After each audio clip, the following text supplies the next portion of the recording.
Olá e bem-vindos ao Nomadcast, o nosso podcast e videocast focado a te fazer entender melhor o mercado global para investir com a Nômade. Hoje a gente tem um exercício de futurologia. O Danilo trouxe um amigo dele que entende tudo de mercados globais e a gente vai fazer todas as perguntas que vocês adoram fazer para a gente sobre projeções para o futuro, mas eu vou deixar o Danilo Igliori, economista-chefe da Nômade, apresentar o nosso convidado de hoje.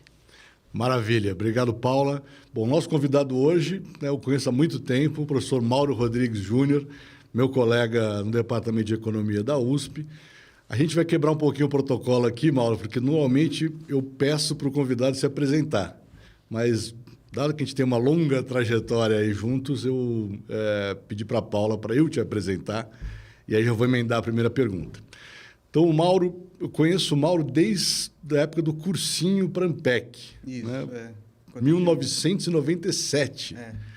E, para quem não sabe, né, a Ampec é a Associação Nacional de Pós-Graduação em Economia, e para você fazer mestrado em Economia, você tem que fazer um concurso, que é organizado pela Ampec. Né? E são várias provas, é difícil passar, e então muitas vezes as pessoas fazem um cursinho. Foi lá que a gente se conheceu.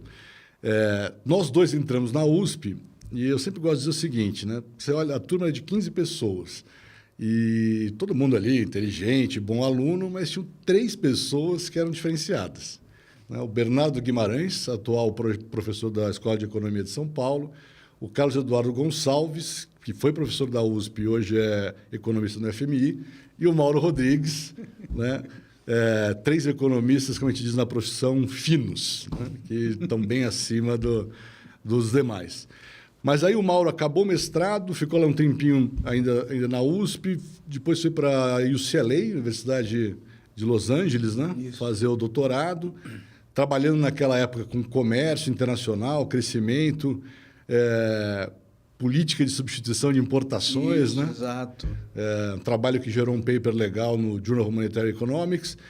Acabou o doutorado, veio para a USP como professor, fez uma carreira muito rápida, né? Então, atualmente ele é professor titular, né, do departamento, e tem uma produção muito prolífica, né, que começou essencialmente macro e crescimento, né, Mauro, mas depois foi se diversificando, e acho que a gente pode dizer que hoje ele é um chamado economista aplicado, tem interesses em diversas áreas e tem uma linha de publicação bem interessante. Além disso, né, a gente sempre tem que enfatizar, o Mauro é um excelente professor, né, já ganhou algumas vezes o prêmio de melhor professor do ano e tem um trabalho educacional que é muito caro para a profissão de economistas, de educação, né, de economia e finanças, em torno de uma plataforma que chama Por que Economês em Bom Português. Né? Então, eu vou abrir aqui as perguntas, Mauro, pedindo para você contar um pouco do seu lado professor educador. Né? Fala um pouquinho aí da profissão de economista e, particularmente, do que acontece na plataforma do Porquê. Primeiro, obrigado pela introdução. Fico muito lisonjeado, fico muito feliz de estar aqui. Prazer, Paula. Bom, eu faz um tempo já que eu estou nesse jogo acadêmico, né? De tentar de ensinar e de produzir pesquisa. E faz uns 10 anos para cá, eu também entrei nesse jogo de digital que a gente está fazendo aqui, né? E o projeto se chama Por que Economês em Bom Português? E a ideia é levar para o público amplo conceitos de economia e de finanças, né? E assim, normalmente a pessoa abre o jornal, começa a ler aquele monte de termo técnico, não entende direito o que está acontecendo. O economista tem um problema de comunicação, né? Fala mal. Fala um monte de economês e é uma coisa que assim, é importante para as pessoas entenderem porque impacta diretamente a vida delas. O governo está lançando um imposto novo, por exemplo. Qual que é a repercussão disso? Né? No fim das contas, são as pessoas que pagam a conta. Né? Então, é importante assim, tentar quebrar essa barreira, e isso que a gente está tentando fazer ali no Porquê. Boa. Eu que estive do outro lado, né? Sei que nem os jornalistas, às vezes, que estão conversando com os economistas, estão entendendo o que eles estão escrevendo. É verdade, porque acho que é o problema de comunicação do economista, né? Boa. Então, mudando um pouco de assunto já e convido todos a conhecerem o projeto, eu já conhecia, realmente muito bacana. A gente está gravando esse podcast algumas semanas depois de conhecer os laureados pelo Nobel de Economia e foram 2 pesquisas, né, premiadas. Queria começar falando sobre o conceito de crescimento econômico respaldado em tecnologia, né? Desde a Revolução Industrial o crescimento é a norma, mas antes não foi assim. E aí eu queria trazer a sua visão aqui sobre se esse crescimento contínuo está ameaçado, quais são as ameaças a isso, ou se a gente deve continuar crescendo indefinidamente, se isso é possível, né? Excelente pergunta, acho que ninguém sabe, né? Mas eu vou tentar passar uma ideia, uma coisa que eu falo para os meus alunos, né? Porque eles têm essa impressão que as coisas no mundo estão ficando piores, que o mundo está ficando mais pobre. Isso não é verdade. Você olha para os últimos 200 anos, teve uma melhora das condições de vida materiais absurdas no mundo. O mundo era um lugar muito pobre, era um lugar mais igual do que hoje, mas era um lugar muito pobre. E principalmente desde a Revolução Industrial, a gente vê aumento de renda per capita, melhora das condições de vida, as pessoas começam a viver mais, começam a viver melhor. E, além disso, você tem mais produtos disponíveis para todo mundo, e em qualidade melhor. Então, acho que se a gente olhar 30 anos atrás, acho que pouca gente tinha um celular, né? Hoje todo mundo tem um celular. Se você olhar 100 anos atrás, não tinha máquina de lavar. Né? Pouca gente tinha acesso à eletricidade. Então, tem uma mudança muito grande na qualidade de vida das pessoas, absurda. Então, não é que as coisas estão ficando piores. Não, na verdade, as coisas estão ficando melhores. Só que o mundo já cresceu mais. Acho que o teu ponto é relevante. O mundo já teve um processo de crescimento mais rápido. E, bom, o que vem acontecendo? O que isso tem a ver com tecnologia? Acho que a primeira pergunta é essa. O que isso tem a ver com o progresso tecnológico? Então, quando você olha para os dados, quando as pessoas olham para os dados, falam, os países estão crescendo. O que está por trás disso? Será que eles estão acumulando mais capital, mais máquinas? Os trabalhadores estão ficando mais educados? Mais educados não, acho que é um termo ruim, né? A educação média do trabalhador está aumentando. É verdade tudo isso, mas nada disso explica esse crescimento absurdo que você teve nos últimos 200 anos. Então, falta um pedaço lá que não é explicado. E é que, normalmente, as pessoas associam isso à tecnologia. E, de fato, a hora que você olha para o progresso tecnológico, ele vai nesse sentido. Tá? Então, muito provavelmente, essas coisas estão ligadas. O que vem acontecendo nos últimos anos? O crescimento foi mais rápido. Tá? Ele acelerou. Na década de 60, ele teve o seu máximo, e aí depois ele vem declinando, mas ainda assim tem melhoras substanciais de padrão de vida. E, além disso, a hora que você olha para os dados de tecnologia, de progresso técnico, eles estão desacelerando também. Tá? Então, tem a tal da lei de Moore. Né? O que é a lei de Moore? A cada 2 anos dobra a densidade dos chips de computador. Tá? E aí fala assim, isso é um progresso técnico, os chips estão ficando cada vez mais sofisticados, e a cada 2 anos acontece isso. Bom, tem evidência recente de que está precisando cada vez mais de cientistas para fazer isso. Tá? No mundo hoje, tem cada vez mais cientistas, tem cada vez mais doutores. Taxa de crescimento está aumentando? Não. Tá? Então, é alguma ideia de que vai ficar cada vez mais difícil. Está ficando cada vez mais difícil fazer inovações substanciais. De vez em quando, aparecem inovações que dão um pulo. Tá? Isso que eu estou falando de inovações incrementais. De vez em quando, parece que tem inovações que dão um pulo. Então, um exemplo disso é eletricidade. Tá? A eletricidade se dá um gigantesco pulo na produtividade da economia mundial. Talvez inteligência artificial seja isso. Então, por isso que eu, assim, olhando para os dados recentes, dá a impressão que a coisa está diminuindo de velocidade. Não que a gente vai ficar pobre, mas a gente mudou de patamar. Você pegar a Revolução Industrial e hoje mudou de patamar absurdo. Então, mesmo que cresça pouco daqui para frente, já é uma grande melhora. Mas, com inteligência artificial, eu já não sei. Pode ser que a gente dê um novo pulo. Mas a sua opinião é que parece que sim, que a inteligência artificial é a nova eletricidade? Eu não sei, mas eu acho que ainda não. Sim. Tá? Mas tudo pode mudar, né? A velocidade que isso está acontecendo e assim, o dinheiro que as pessoas estão botando nisso, quer dizer que estão apostando alto. Né? Sim. Então, eu acho que até hoje eu não estou convencido que isso é uma mudança substancial. Sim. Não é uma nova eletricidade. Mas tem gente botando dinheiro nisso e gente que entende. Sim, isso já puxa o gancho para o nosso segundo tema também ligado ao Nobel, né? Que é a questão da inteligência artificial mesmo e da destruição criativa, né? Para as companhias crescerem, trazerem essa inovação, é natural que outras fiquem para trás e sejam destruídas pelas novas tecnologias. Então, queria que você elaborasse um pouco sobre isso. Você lembra da Nokia? A gente lembra, mas as gerações futuras, gerações depois da nossa, já não lembram mais. É isso, já não sabe mais, né? Então, é interessante isso, que os telefones vão ficando pequenos, né? Aquelas inovações incrementais. De uma hora para outra, parece uma inovação nova, o telefone fica desse tamanho, só que tem muitas funcionalidades lá dentro, né? Destruição criativa é isso, é uma empresa gerando tecnologia nova. E eu acho que a gente está falando do Nobel aqui, a gente está falando do Philippe Aghion e do Peter Howard, né? Que eles escreveram os modelos para tentar entender isso. E ali a ideia, assim, alguém gera uma tecnologia nova de um produto que já existe, mas melhor. Então, tem um celular, um Nokia, e aí aparece um iPhone. O iPhone vai lá, ele é o mesmo produto, ele é um telefone, só que ele destrói o anterior, o outro vai embora, não existe mais. A tecnologia é tão melhor que não existe mais. Isso chama na literatura de inovação vertical, você vai substituindo o produto. Uma escadinha, escada de qualidade, chama isso. Tem inovação horizontal, que você vai introduzindo produtos novos que não existiam na economia antes. Então, por exemplo, inteligência artificial é uma coisa nova. Tá? O que esses caras estão estudando é inovação vertical. Tá? É uma tecnologia nova que destrói uma tecnologia antiga. E essa é uma parte relevante, né? Acho que a questão agora com inteligência artificial é se a gente olhar para isso, inteligência artificial eu diria que é uma coisa nova que apareceu. Se vão aparecer outras que vão, por exemplo, ChatGPT agora é a referência.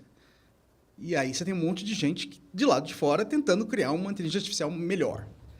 Por que eles estão querendo fazer isso? Se eu olhar para os modelos lá do Aghion e do Howard, é para ter um monopolista. O OpenAI é um monopolista desse mercado. Um outro que está do lado de fora está querendo roubar o mercado dele. Então, isso é destruição criativa. Eu crio um produto novo que destrói o outro. Por quê? Porque eu quero ser esse monopolista. Eu acho que em AI, no atual momento, realmente tem uma interrogação muito grande, né? Porque você olha, se você olhar pelo mercado, é isso que você acabou de falar, né? Então, trilhões, né, de dólares entrando, fazendo uma aposta de que isso vai ser a nova eletricidade. Isso. Por outro lado, quando você começa a conversar com pessoas que estão examinando, de fato, onde é que entra essa nova tecnologia, que tipo de impacto vai ter, tem opinião para todo lado. Sim. Né? Então, você pegar o próprio, ainda na linha dos Nobels, né? O Nobel do ano passado, o Acemoglu, é um que tem uma visão bem cética. Ele é bem cético, é verdade. Ele acha que vai ser uma contribuição talvez até parecida com a internet, que assim, o impacto sobre produtividade não foi tão grande assim. É, isso. Você começou a fazer coisas de uma forma diferente, mas a economia continuou funcionando mais ou menos como funcionava antes, as taxas de crescimento não aceleraram, Exato. como você disse, até diminuiu um pouquinho nos últimos anos. Mas do outro lado, tem gente achando que vem uma revolução brutal. Assim. Saiu uma pesquisa, uma reportagem na The Economist, citando alguns que acham que assim, a gente vai jogar a taxa de crescimento para um patamar tão alto que vai assim, sumir trabalho, vai ser só capital, a taxa de juros vai subir. Não tem isso. Uma revolução em curso. Né? Não, provavelmente vai ficar no meio do caminho. Né? É interessante que a Bolsa, por exemplo, a Bolsa Americana está indo super bem. E a hora que você olha para os dados da economia, está mais ou menos, né? E um terço da Bolsa Americana são essas companhias gigantes, então dá para ver de onde que está vindo esse efeito, né? E tem uma parte da população que está se beneficiando disso para consumir, né? Se tiver uma bolha aí, eles vão perder um dinheiro aí. Acho que tem esse risco mesmo, né? Da internet aconteceu isso, jorrou um dinheiro absurdo, uma aposta enorme de que traria uma produtividade absurda. Foi bom, acho que no fim das contas teve uma melhora de bem-estar enorme, mudou a estrutura da economia, a estrutura do jeito que a gente interage, né? Sim. Mas não foi essa coisa absurda em termos de crescimento, né? Bom, deixa eu puxar agora uma outra fonte de incerteza e trazer um pouco a conversa para o lado da macro. Né?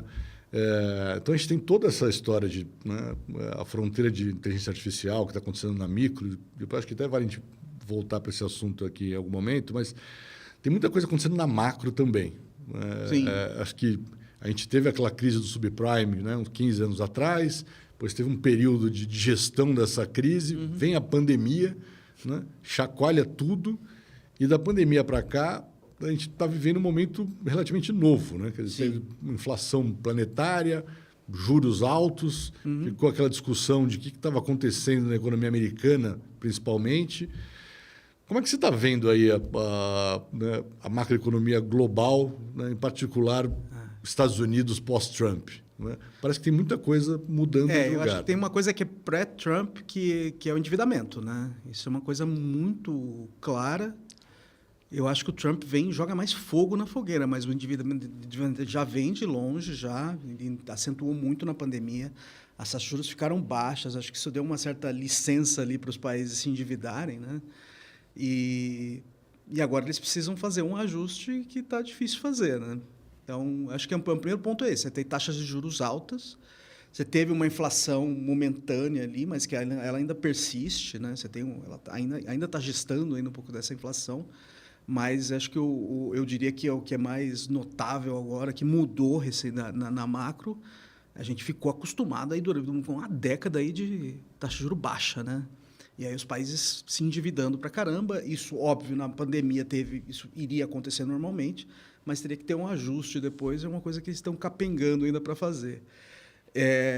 E aí o que você vê nisso é países desenvolvidos com essa questão. E aí você vê bancos centrais ao redor do mundo tentando diversificar reservas também, né? Falando assim, olha, eu não sei mais se caras são confiáveis, eu preciso ter mais diversificação de reserva, começa a botar mais dinheiro em ouro. Então, eu diria que é um momento meio incerto nesse sentido. Eu não acho que vai ter uma crise gigantesca, mas está tendo uma desconfiança maior em relação aos países desenvolvidos. E você joga nesse fogo um Donald Trump, né? Uma incerteza enorme, aí você não sabe direito o que vai acontecer amanhã. Acho que as pessoas agora estão acostumando com esse ambiente, né? Acho que está rolando uma acomodação melhor. Mas no começo, pelo menos, o jogo é uma incerteza muito grande. E acho que o que eu vejo é uma desconfiança maior em relação aos Estados Unidos. Tá? Acho que você tem Trump, de um lado, incerteza de política e incerteza institucional. Não sei mais se o Fed tem independência agora, até que ponto vai a independência do Fed. Vai forçar uma queda de taxa de juros maior ainda. Acho que tem um ambiente para baixar, né, a taxa de juros, a inflação dá uma acomodada, o mercado de trabalho está ruim, então acho que tem argumentos para baixar.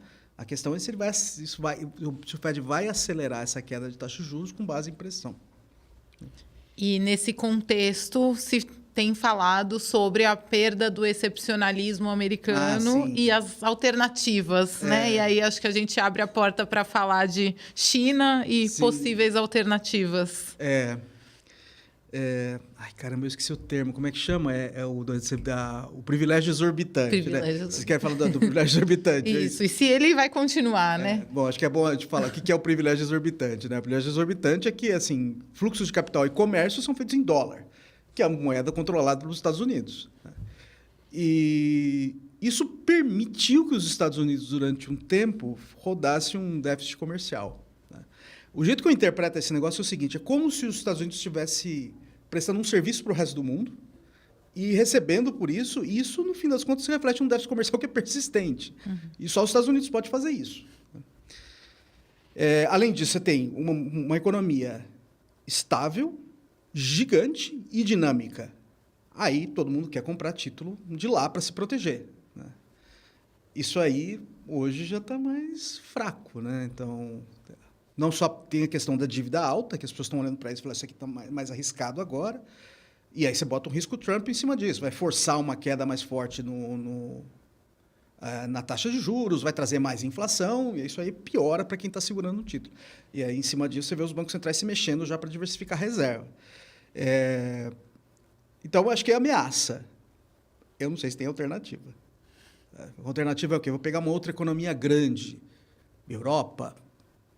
Tem muita, sei lá, tem risco daquilo se quebrar, ou tem muita coisa que eles não conseguem concordar entre eles.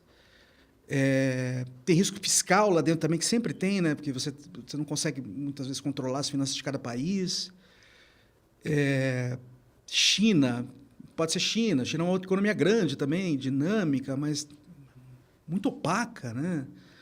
Muito pouca informação. Sempre, no desconfio dos Estados Unidos, vou começar a confiar na China. Não faz muito sentido nisso, porque as instituições americanas ficaram mais fracas. Por causa que você tem o Trump.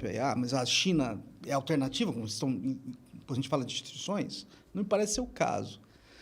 Então, eu chutaria que vai continuar com o dólar. Porque acho que não tem muita alternativa por aí.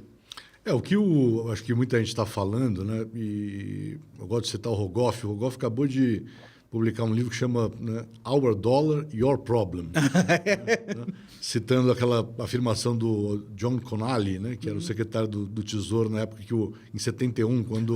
Isso achei um bom outro. Isso não é de hoje também, isso, né?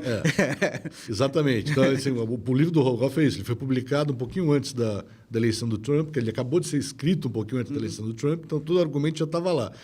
E aí, basicamente, ele diz isso, quer dizer, desde 71, quando o dólar perde a conversibilidade com o ouro, né, aí vira taxas flutuantes, ali sim que o privilégio exorbitante ganha a sua maior expressão, né, porque era uma moeda como qualquer outra, em princípio, mas, né, fundamentada, né, no dinamismo, no solidez da economia americana, continuou, né, sendo a principal moeda do mundo. Várias outras moedas contestaram esse privilégio ao longo da história, né? No início, Guerra Fria, União Soviética, depois o Ien, depois o euro e, mais recentemente, o renminbi chinês. Na cabeça do Rogoff, é um processo estrutural, e o Trump vem e adiciona uma camada, né, de incerteza em cima dos Estados Unidos que acelera um pouco esse processo. Basta ver o que está acontecendo com o dólar neste ano. Né? Sim, verdade. Mas aí a história é essa, né? Não parece ter uma alternativa imediata e talvez nem no médio prazo para ter um substituto completo do dólar. Né? Exato. Mas tudo indica que esses outros contenders aí, né, vão ganhar um pouco mais de espaço. A gente sairia de um mundo em que esse serviço, né, que você mencionou aqui, uma moeda que serve de reserva assim, global, estava prestando, perde um pouco de qualidade. Isso, aí você vai ter um mundo com algumas moedas também exercendo um pouco desse papel. O que isso mudaria assim, em termos de estabilidade? Eu acho que tem uma coisa que acho que você, bem na linha das coisas que você gosta, assim, é quase que um problema de externalidade de rede, né? Tá todo mundo transacionando em dólar, por que eu vou querer me mover para uma moeda que pouca gente usa? Sim. Então, acho que assim, mudar para o equilíbrio novo, mesmo que esse aqui seja ruim, é difícil, né? E, além disso, você tem os Estados Unidos fazendo pressão para que não mude, né? Isso, para mim, é uma coisa muito maluca, assim, porque ele está reclamando que o dólar está muito apreciado. O dólar está apreciado justamente porque você tem uma demanda mundial por essa moeda e faz com que o dólar fique um pouco apreciado. Fica um pouco apreciado, você tem um déficit na balança comercial, que é normal porque você está prestando um serviço por causa do mundo da sua própria moeda. E está incomodado com isso por causa que isso aí prejudica o setor industrial. Melhor dar um subsídio para o setor industrial, né, do que olhar esse movimento gigantesco. Eu não sei se respondi essa pergunta. Não, respondeu. Eu queria outra coisa. Já queria engatar uma outra, porque assim, né, você falou muito do déficit comercial. Isso. Aí acho que a marca, do ponto de vista de, né, economia global desse novo governo, é o tarifaço. Sim. Né? Então vem lá, né, o novo presidente e fala, vou resolver esse déficit comercial, criando um incentivo, né, para que as empresas voltem para os Estados Unidos. Com a marca principal, que é o aumento de tarifas, mas ainda fazendo algumas outras coisas, mais a pressão política, assim, né? O que vai dar isso aí? Cara, eu acho assim, acho que não vai gerar uma crise gigantesca. Acho que vai ter uma queda de produtividade da economia americana e perda de atratividade. Acho que já está acontecendo, né? Eu acho que tem uma outra coisa que me preocupa, é o seguinte, esse estilo pessoal, as empresas reagem a isso, né? Então, eles começam agora a buscar o favor do rei do que para competir, né, para ser competitivo no mercado, do que inovar, né? Então acho que essa é a minha preocupação maior com relação a esse estilo, que acho que não vai gerar uma crise, mas pode ser que a produtividade caia e no longo prazo aí acho que sim pode ser contestado em si como um líder mundial, né? Não vejo no resto do mundo também coisa melhor, mas eu acho que isso deve levar, no longo prazo, a uma perda de produtividade, mas acho que é uma coisa lenta. eu acho que o que está fazendo está chegando mais próximo do que a gente conhece aqui, né, de estilo de capitalismo no Brasil, né? Um negócio de favor, tudo. Eu acho que as empresas de tecnologia, acho que isso me causa mais espanto, assim. Elas já estão reagindo a isso. Então, pode ser que esse edge competitivo que os Estados Unidos têm, ele vai ficar menor no longo prazo. Mas isso aí pode ser que também que se reverta daqui a uns anos, né? Mas acho que a tendência é essa. Em termos de tarifa, eu acho que difícil voltar.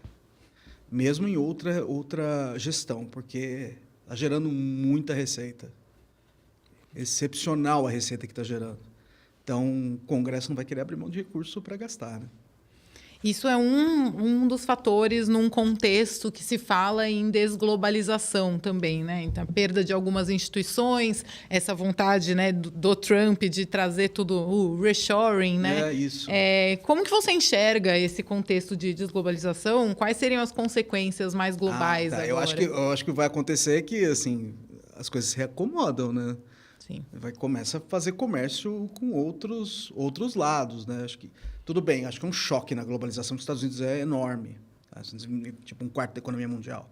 Então, óbvio que vai dar um choque. Aliás, já está tendo uma diminuição no ritmo de globalização desde a crise de 2008.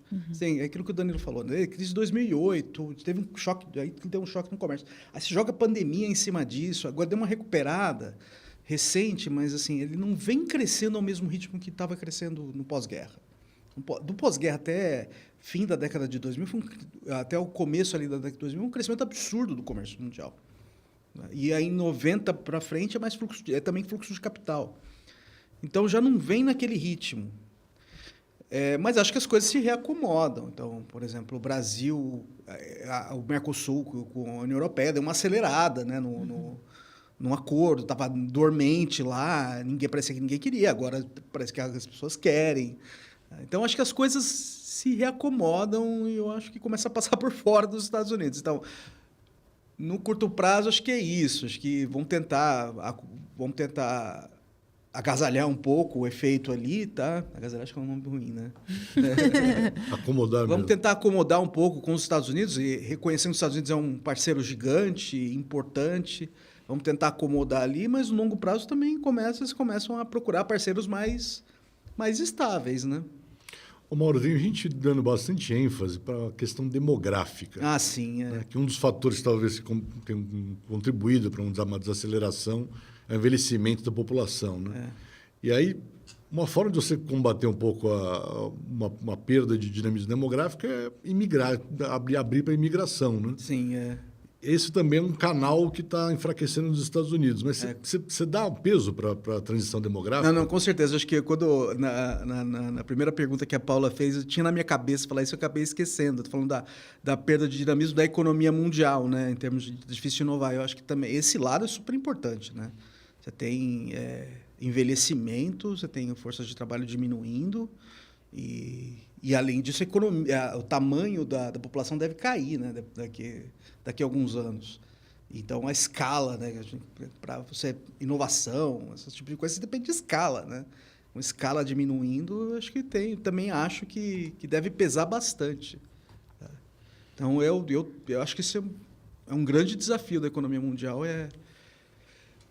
envelhecimento, e eu acho curioso isso, porque você tem vários países que já estão acelerados nesse processo e, mesmo assim, eles resistem à imigração, né? Então, é um negócio das culturas locais são super fortes, né? É difícil romper essa barreira. Mas acho que essa seria a saída. Então, eu penso, por exemplo, no Japão. Por que não tem tanta imigração para o Japão se está faltando tanta mão de obra? Deve ter alguma coisa ali da cultura local que impede esse movimento, né?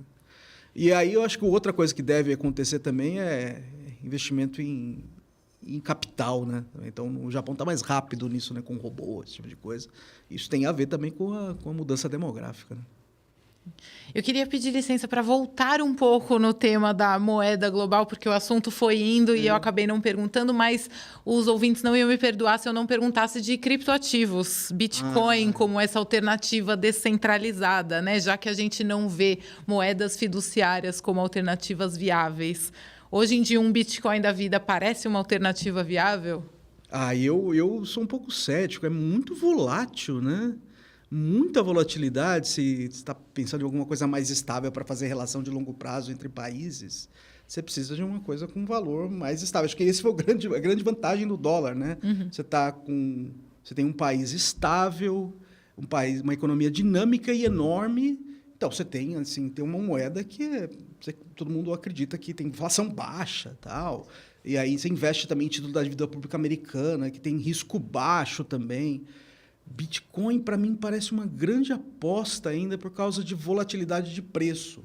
Então, eu não vejo muito as pessoas como isso vai escalar.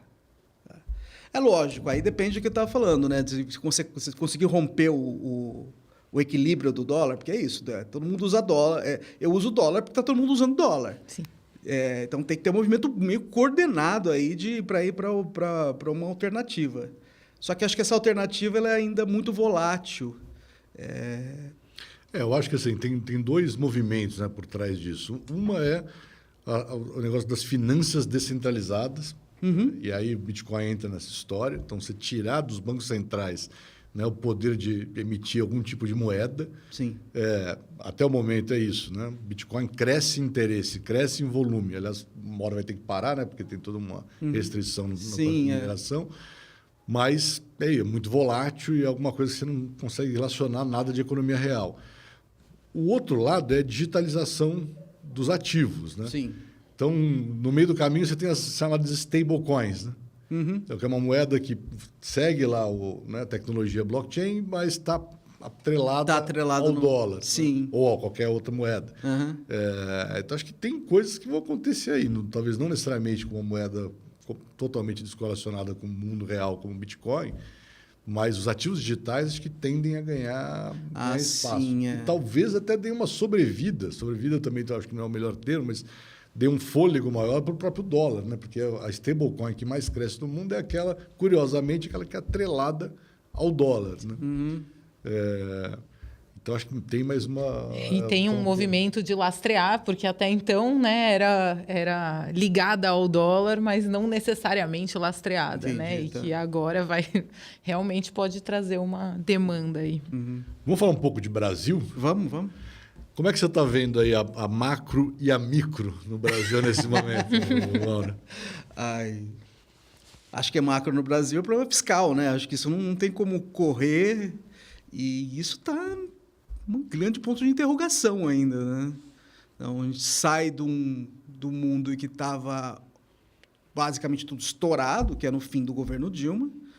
Aí você entra o governo Temer, coloca lá o teto de gastos, a coisa dá uma acalmada, aí você põe uma institucionalidade, né? Você passa no Congresso, a coisa calma, expectativa de inflação baixa, a inflação está passando de 2 dígitos, né? O crescimento, a renda per capita caiu 10% em 2 anos, é uma coisa de louco. E aí a coisa dá uma acalmada, o crescimento ainda fraco, né? Mas, assim, pelo menos fica estável. Né? E aí os taxas de juros você consegue cair, a inflação cai. E aí, perceberam que não é meio fácil você mudar a Constituição. Né? Então, aí falaram assim, vamos mudar a Constituição, mudou de novo, aí meio que criou um monte de exceção, e aí aquela bala de prata que era mudar a Constituição para botar uma regra fiscal, isso aí já não é mais a bala de prata, isso já foi. Entrou o governo Lula, acho que na entrada ali, eu acho que se fosse Bolsonaro, se fosse Lula, seria a mesma coisa, né? Porque o Bolsonaro deixou meio que engatilhado um monte de gastos que teria que fazer. E estão tentando colocar uma regra fiscal que ainda é muito fraca.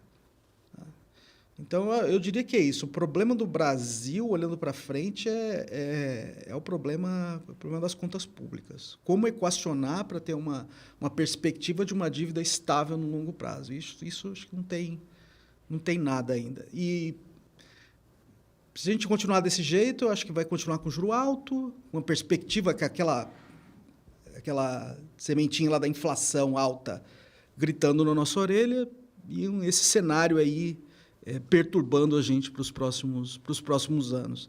E eu não vejo muita perspectiva de crescimento, sinceramente. Eu não vejo o país mudando substancialmente de modo a permitir um crescimento mais sustentado. A gente teve crescimento bom agora, acho que saída de pandemia, mas eu não vejo isso se repetindo aí para os próximos anos. Mas no caso de ter um alinhamento dos astros, a gente conseguir resolver o problema fiscal, pelo menos melhorar o problema fiscal, você acha que a gente destrava esse problema de crescimento? Não, eu acho que não. Acho que não. A gente tem problemas gigantescos, né? Mas acho que melhora. Acho que você consegue trabalhar com uma taxa de juros mais baixa, pelo menos, né? Não, porque foi muito impressionante, né, o que aconteceu no governo Temer. Né? Assim, se a gente pegar a taxa de Selic, chegou a 2%. Isso. Tudo bem, teve uma contribuição da pandemia, mas antes da pandemia estava em 4%, 5%. Isso, exato. Ela saiu lá de 14%. E agora a gente voltou para 15% muito rápido, né? Exato. Então, quais serão as condições para a gente voltar para uma taxa de Selic, vamos dizer assim, normal, né? Comparando com outros países? Eu acho que vai acabar voltando, né? Mas acho que você precisa dar um norte, né? Porque agora não tem, né? Basicamente não tem. As regras são muito fracas e são muito fáceis de mudar. Mas eu sou muito cético com relação a isso, porque você tinha uma bala de prata na mão, que é falar, vou colocar regra na Constituição.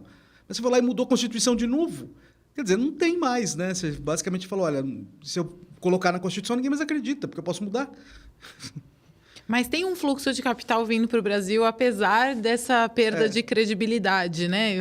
Até quando? Acho que melhorou um pouco a credibilidade, né? Acho que, assim, eu acho que deu um certo pânico uma hora, né? Quando o dólar passou de 6, assim... ele estava em 5, ele passou de 6, foi uma coisa de louco, assim. Eu acho que deu um certo pânico. A situação fiscal piorou? Piorou. Mas ela não estava pior do que na época da Dilma. E o dólar passou dali. Então, claramente deu um pânico e voltou. Mas ainda assim tem uma depreciação substancial, né? Se você olhar ao longo do tempo. Sim. Agora, se a gente retornar para o início da nossa conversa, né, e olhar para o tema do crescimento, né? Aqui no Brasil, a gente também cresceu muito, né, mais ou menos até a década de 80. É isso. E depois teve todo o processo de uma nova Constituição e de meados de 80 para cá a gente não cresce nada quase. Nada. 0,5% ao ano, mais ou menos, em média. Qual que é a raiz do problema? Eu sei que essa pergunta é bem difícil, mas...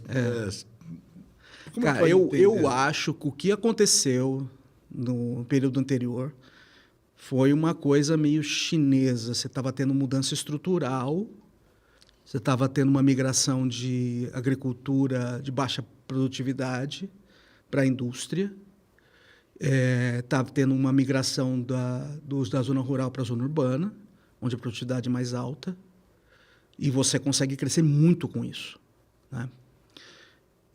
Isso aí tem um limite, né? Chegou num ponto que não dava mais, que não tem mais como crescer. Se quiser crescer mais, aí você tem que melhorar a produtividade mesmo, produtividade intrínseca, não migrar a gente de um lugar para o outro. E aí começa a ficar mais difícil mesmo, né? Aí a parte institucional começa a pesar para baixo, né? Você acha que é um problema fundamentalmente institucional? Eu acho também, mas assim, você pode falar, é baixo investimento em educação, a gente investiu em educação para caramba. Agora falta qualidade. Será que se melhorar a qualidade vai crescer para caramba? Eu tenho minhas dúvidas também. Então nós vamos ser o eterno país do voo da galinha? Eu acho que Não, para não terminar com esse não, mas assim, o Brasil também o Brasil não é o fim do mundo, né? O Brasil é um país de renda mediana. E são poucos que conseguem dar esse pulo, né? São pouquíssimos, são exceções que conseguem dar esse pulo. Eu vou puxar uma pergunta de considerações finais para a gente não encerrar o podcast dessa forma tão... sombria. Exatamente. Então, Mauro, a gente está encerrando aqui, mas alguma consideração final para o nosso ouvinte que quer entender melhor a dinâmica da economia global? Eu acho que eu gosto de ler a Economist, o Financial Times, tá? Eu acho que esses me ajudam. E eu gosto de ler o Rogoff, você mencionou o Rogoff, gosto de ler o Krugman. Acho que é meio complicado, às vezes, porque, principalmente, o Krugman tem um pouco de economês, né? Então, tem essa barreira. Mas eu acho que são coisas... É gente de um nível muito alto, que tem uma interação com o mercado, que eu acho que é legal acompanhar. E acompanha a gente no porquê. A gente tenta traduzir. Perfeito. Leu alguma coisa, não entendeu? Não isso. Muito bom. Então, Mauro, muito obrigada. Eu que agradeço. Foi uma conversa muito boa. Eu Tenho certeza agradeço. que nossos ouvintes também gostaram. E para você que nos acompanhou, não deixe de seguir a Nômade nas redes sociais para não perder os nossos próximos conteúdos. O Nômadecast fica por aqui.